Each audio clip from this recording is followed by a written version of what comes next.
All right, so the last one we're going to attack is called sticky positioning. And in this example, because of the way things are set up, we're also going to see an example of something called z-index, which only happens with positioning.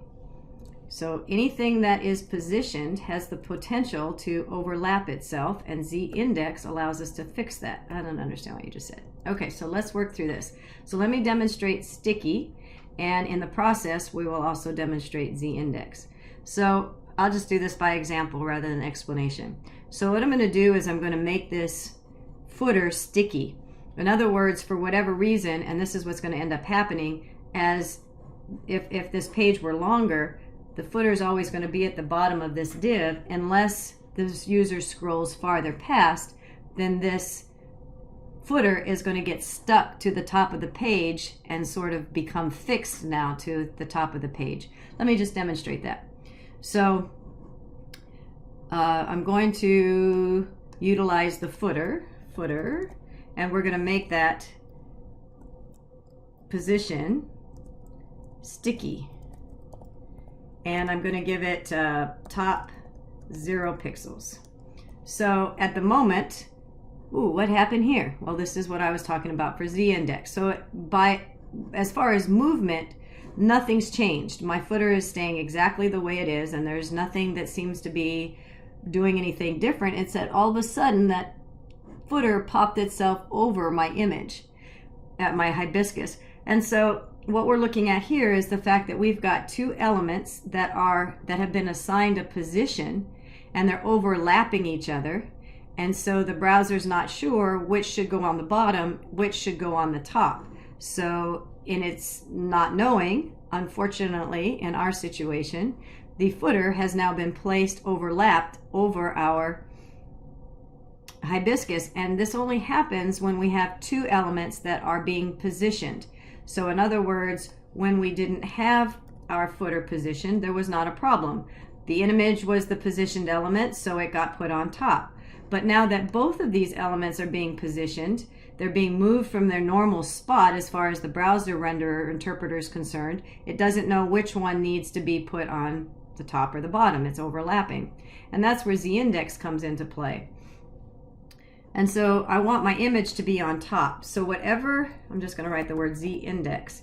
If we have more than one item that we're indexing, the largest number goes on the top. So 0 would be placed underneath, 1 on top, 2 on top of that, layered on top of each other.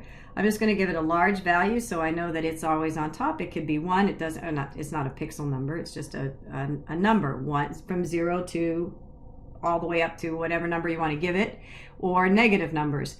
The same rule applies. Whatever number is the highest puts on the top. So I'm going to give this image an index of 1, so it should pop the hibiscus on top of the footer, and so it did. It could be 100, it doesn't matter. As I said, the point is whatever number is the highest is going to go on the top. If I, for an example, for whatever reason, if I gave this a z-index of 200, you'll see that it comes on top. So only the elements that are positioned and the highest number gets put on top and descending accordingly. So we'll get back to our hibiscus being on the top. Okay, great. So what does that have to do with sticky positioning? Well, let's talk about that.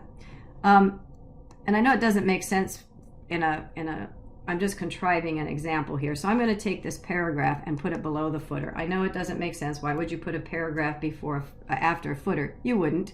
But it's just so I can demonstrate the way that this positioning works. So in its normal flow, this footer belongs right here. And so that's where it's going. So it's not sticky yet. It becomes sticky when we scroll. I'm going to have to make this resolution bigger so that I can show this example. So it becomes sticky when in normal flow, that element would flow up the top of the window and disappear. In other words, right about here, if I kept scrolling, we would normally expect this footer to disappear underneath the heading of this browser window.